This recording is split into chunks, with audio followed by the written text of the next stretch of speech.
Welcome back to the Habits and Humor podcast. I am Susie B. This is the show where we talk about hilarious things that happen and then how to use them in your life so that it actually makes a difference. Because embracing the embarrassing empowers you to succeed and move forward faster. Again, my name is Susie B. and I'm a personal trainer, and I'm also a habits coach, which is a person who helps you to do the daily little simple things that you don't really want to do. That most of us either don't remember to do or don't make time for, and so they just don't happen. Because most often we think those things don't matter. And so, well, they're too small to make a difference. So let's not put our effort into them. However, it's those tiny little details that matter the most. Speaking of details, I'm going to tell you guys a quick story about an experience that I had where I really learned to appreciate the details. So it was clear back my whole life, I have had to wear glasses. Ever since I was in 4th grade, I was given the instructions that your eyes are not quite where they need to be, and you need to wear glasses or contacts in order to be able to see properly. So in elementary school, I wore glasses, but as you guys know, I'm an athlete, and so it's sometimes hard to wear glasses and play sports because, basketballs might hit you in the face and then break your glasses, or they're just hard to keep on when you're running, things like that. So I never enjoyed glasses. So I started wearing contacts as soon as I could. And we went through my poor parents, we went through a million different kinds of the different brands of contacts, all the different things that you could do in order to find a contact that would work for my eyes, because my eyes would just get infected. It didn't matter what the brand was. It didn't matter how fancy it was or what the deal was. My right eye just rejects contacts. It will not agree to wearing contact lenses. So I have this decision to make from about the age of 12 on. No, I was probably like 15. From about the age of 15 onward, I had to decide, am I going to wear glasses or am I going to wear one contact? I did find a brand of contacts that would work for my left eye, but we never did for my right eye. So I went all in on the left eye. And I started wearing these contacts that you keep them in for a whole month at a time.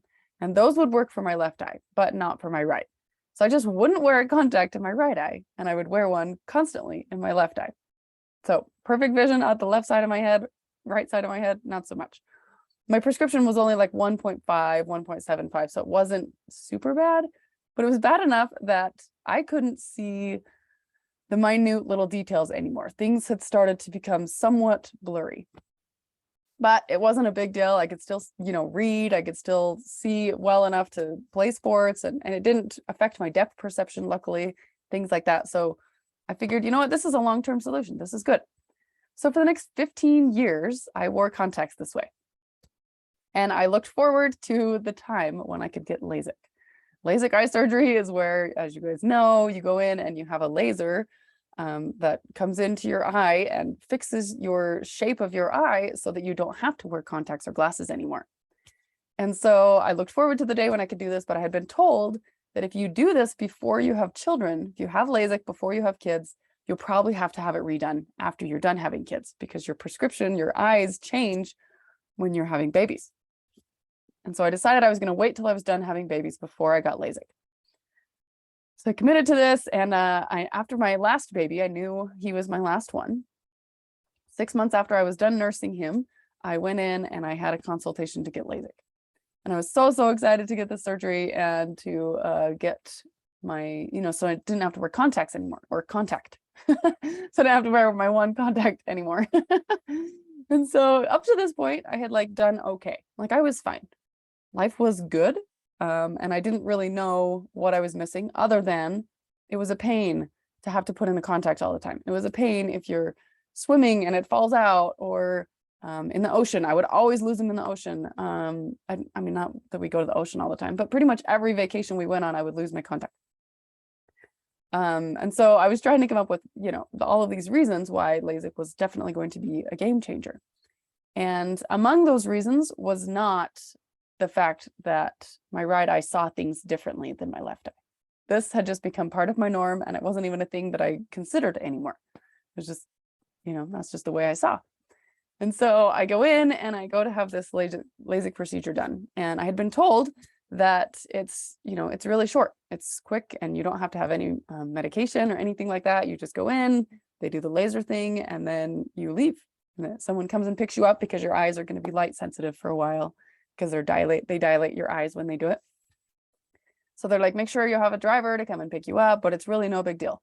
And that's that's what I knew about LASIK before I went in. And I'm laughing because it's absolutely not the case. Okay, you guys, let me tell you what really happens when you go to have LASIK surgery. So you go in and they ask you if you want some medication to make you calm down, like a Valium. And I'm like, oh, I don't know. I'm not a real medication fan, but I was kind of nervous. So I was like, yeah, sure. Let's go for it. And so I get this Valium, and it, is meant to like calm you down and keep you steady. And what I'm realizing is that this is meant to hold you still as well. So we get in there into this operating room, and I figure, they're going to strap your arms down. They're going to put your head in this one position so that you can't move. And they're going to hold you real steady because, they're putting a laser in your eye. Like, it seems like this is something where things could go awry quickly. So I get in there, and there's just a table like at a massage therapy place. Like, it's just a table that you lay on. There's no straps. There's no head holder. I don't know. There was nothing there holding you in place. And so as I'm laying down on this table, I'm realizing, like, holy smokes, this is sheer willpower. Like, I have to hold still, or this laser is going to go nuts all over my face and I'm going to be blind forever.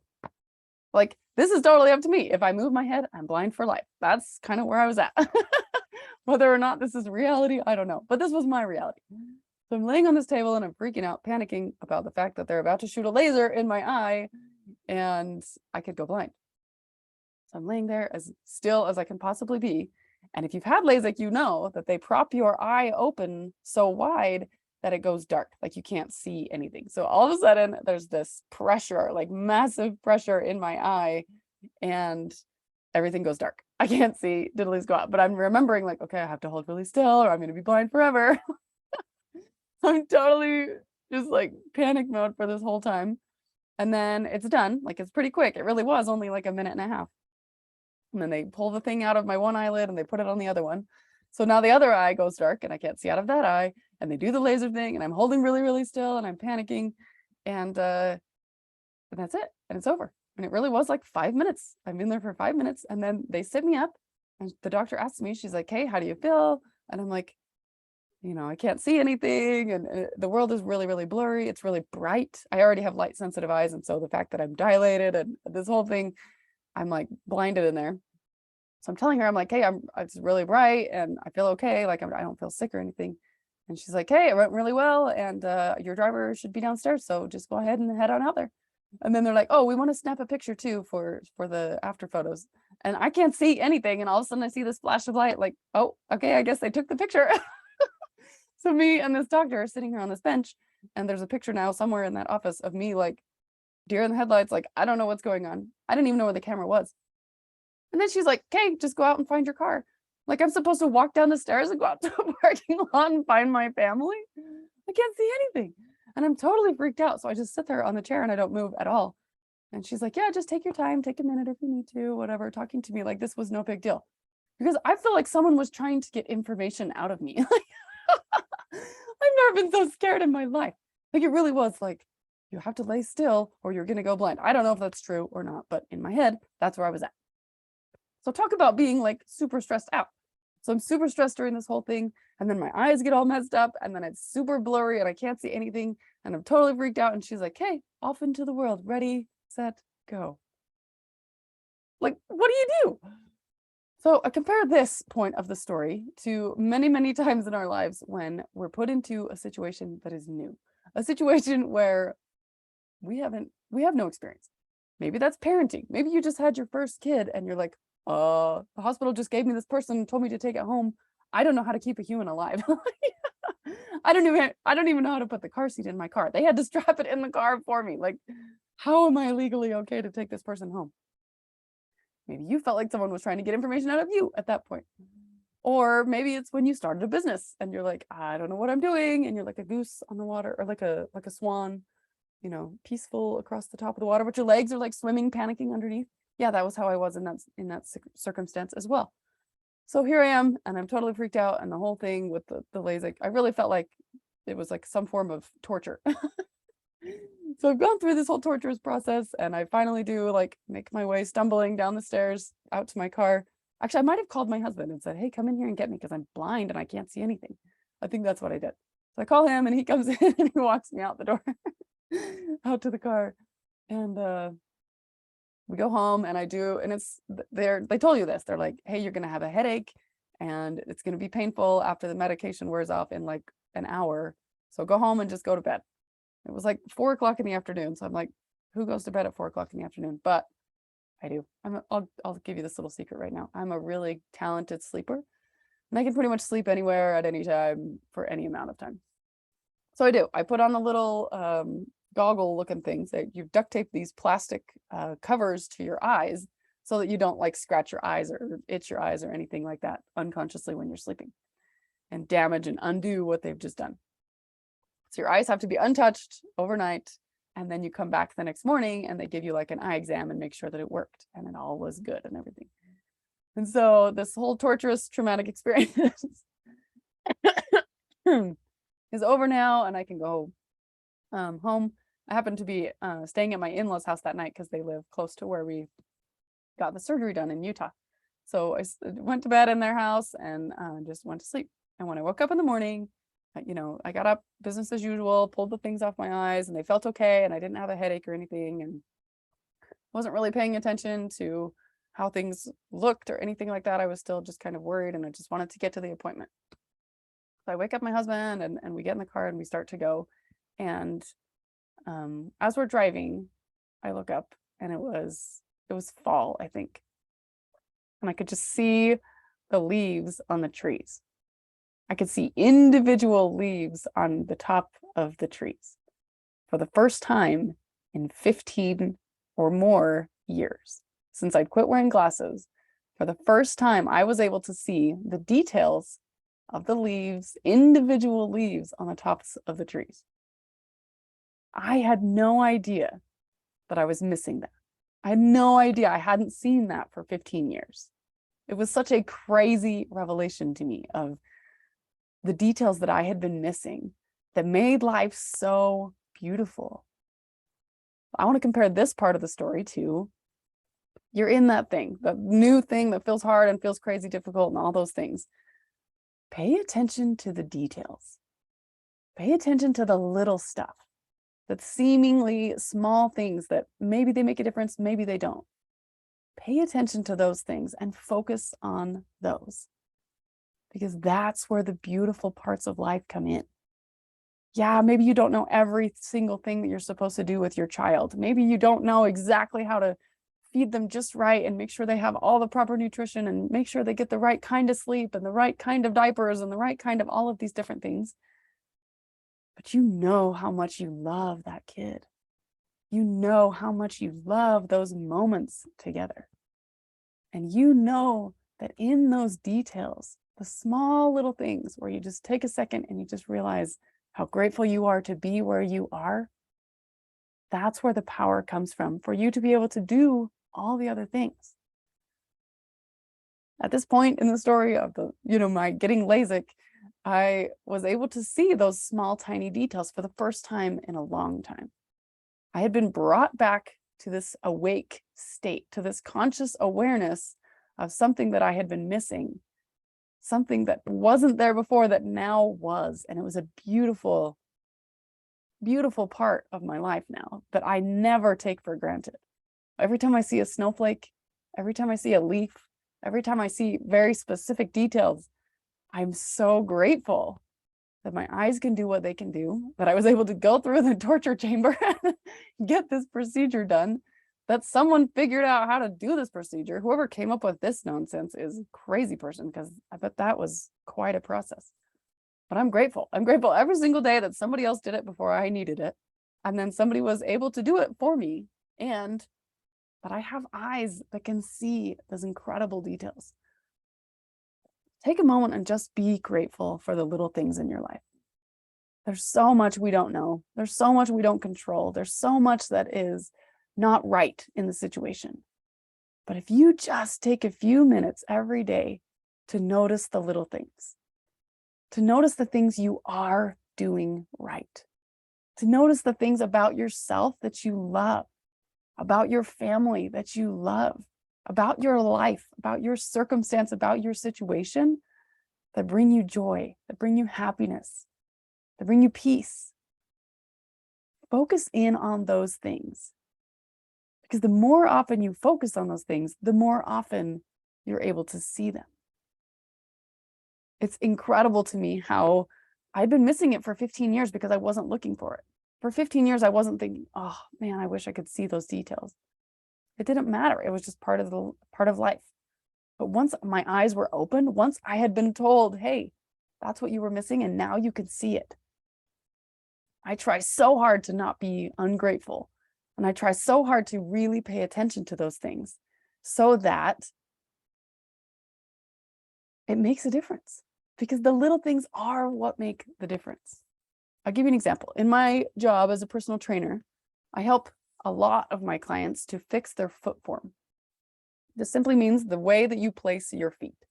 If your feet place maybe even just a quarter of an inch outward or inward, you can put a lot of stress and tension on your knees, your hips, your ankles.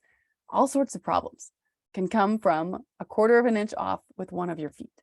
So I spend a lot of time looking at my clients' feet and paying attention to those minute little details. And then I help them to fix those details, to fix your feet so that your feet place exactly forward. And once that happens, everything else they do is better. Every single other movement they do, there's less pain, there's more strength, there's more stability, there's more power. It all adds up together when you start with the tiny details. So start with the tiny details, you guys. Find a few things today that you can be grateful for, no matter how big, no matter how small, and focus on those things.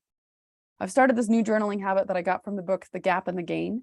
And he talks about how your day is not complete until it's been written in ink. And I like that because it really is true. I've started writing down 3 things that I did that day that I'm proud of, or 3 things that I'm grateful for, 3 things that happened each day that excite me, that bring me some joy, happiness, gladness, pride, whatever it is. So I'll write down 3 things, and then I'll turn the page and I'll write down 3 things for the next day. My top 3 tasks or my top 3 priorities that need to happen that day. So that way, when I wake up in the morning and I feel like I'm in that torture chamber and there's just stuff going on all over the place, and I'm like, if I don't get this right, I'll be blind for the rest of my life. I have those little details. I can look at my little list and see, okay, 1, 2, 3. If I get those 3 things done today, I can feel good about today. And oftentimes I try to keep them pretty small so that I know that I can win. I know that I can fit in a workout. I know that I can fit in, time with my kids. I know that I can fit in cooking dinner. Sometimes those are the 3 things that I put on my list because those are the priorities that need to happen that day. Whatever your priorities are, check them out, look at them. I promise you, try this habit because it is a game changer. I love it. Every night, write down 3 wins from your day every morning, and then 3 things that are the next day's priority. And then in the morning, check out those 3 top priorities. First thing you do in the morning, read over those and say, hey, you know what? Those are how I'm going to spend my morning. Those are the things I'm going to do when I have time to focus. And then back that night, you can check them off and say, hey, those are the 3 wins, and rewrite them. Or maybe you had different wins throughout the day that you want to be grateful for. This is a really good way to help prioritize those tiny details that make a big difference in the big picture. Looking at one leaf on a tree is awesome, but looking at one leaf on a tree with millions of other leaves and being able to see the tiny details and how they work together to make this beautiful piece of nature, that's a gift. And that's what makes life beautiful. Whatever the thing is that you're in the middle of that you feel overwhelmed by, break it down into something small. Pay attention to the minute details and work that into your life. Be grateful for those things. Look forward to those things and look more often for those things so that that is where your mind is focusing. And that is what you see. And that is how you spend your time. Because that is a habit worth having, because it will bring you a lot of happiness. So from torture chambers to gratitude in the details, I promise you this works. I know this absolutely works because I've done it in my own life and I still do it now and I do it today. This is one of my favorite habits, is just looking for those tiny details. And the habits are the tiny details. If you're one of those people that's like, maybe I have some habits that I could work on, so a few things that I know if I did these things daily, they would make a big difference for me, but you need some accountability, please reach out to me. This is what I do. I help you to form your habits and keep your habits. All right, you guys, thanks for tuning in this week. I know you could be anywhere else, so I appreciate that you're here. If you're loving this show, I encourage you to share it with your friends. Invite somebody to hear an episode that maybe they need. Maybe you have a friend with the postpartum depression. Share with them episode number 31 or 33, whichever one it was. Maybe you have a friend who is right in the middle of being a new parent or starting a new business, and they need to hear this. Maybe you have a friend who is working on their habits. Go back and send them through the 1, 2, 3 process on on episodes 19, 20, and 21. Share these episodes with your friends. That's why I'm putting them out here, is for you to gain what you need out of it. But we all know that when we know something that we didn't know before, when we see something in our lives that we didn't have before, the best thing we can do is share it.